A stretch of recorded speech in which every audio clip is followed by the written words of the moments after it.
যাচ্ছি। বাসায় একটা ছেলে না থাকলে গরু কেনার মানে কুরবানির জন্য কোনো দায়িত্ব নেওয়া যে কী পরিমাণ কৌশল, এইবার প্রথমবার ফেস করতেছি।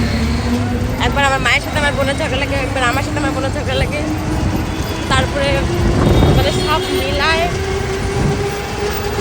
তারপরে আমার মেন্টাল হেলথ অবস্থা, আমার শারীরিক ফিজিক্যাল হেলথ অবস্থা কোনোটাই ভালো না। আমি just dying with sickness, like I got cold. সব মিলায় আই ডোন্ট নো গরু কেনা হবেও কিনা আমার বিশ্বাস হচ্ছে না।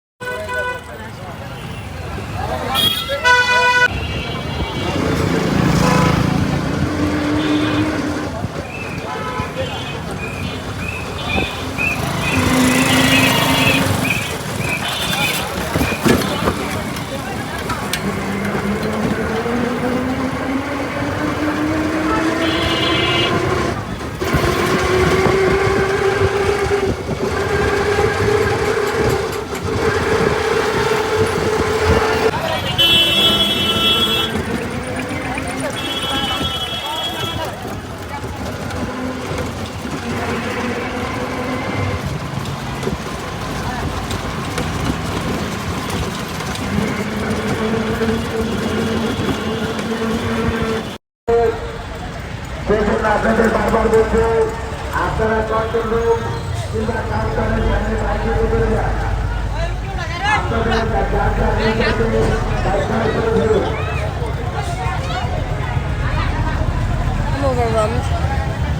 মাইক দিয়ে বারবার বলছে আপনারা কথা শুনছেন না, অতি শীঘ্রই রাস্তার উপরে গরু বলে শোনা করান।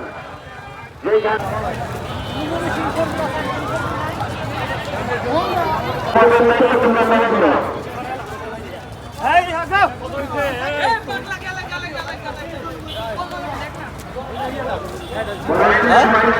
দাম ভালোই, দুটা গরু দেখলাম, একটা হচ্ছে 90 চাইছে, ছোট তাও, আর একটা 115 ছোট তাও।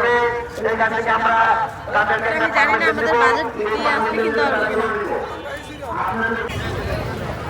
সব গরু 120, 140, 150, তো কমের কিছু পাইতেছি না, বাজেট এক্সিড করে ফেলতেছে।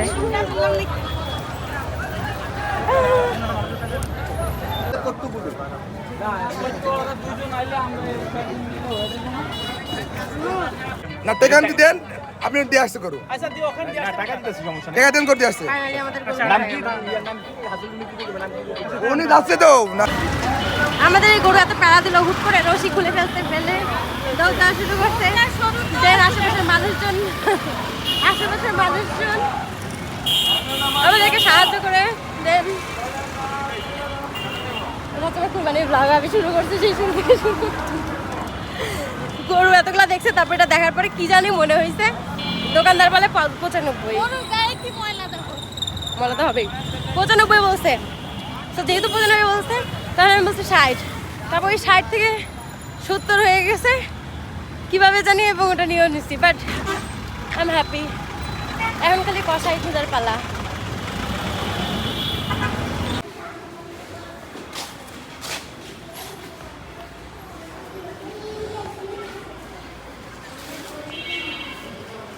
কাজ হচ্ছে, এমন এমন জিনিস হচ্ছে জীবনের।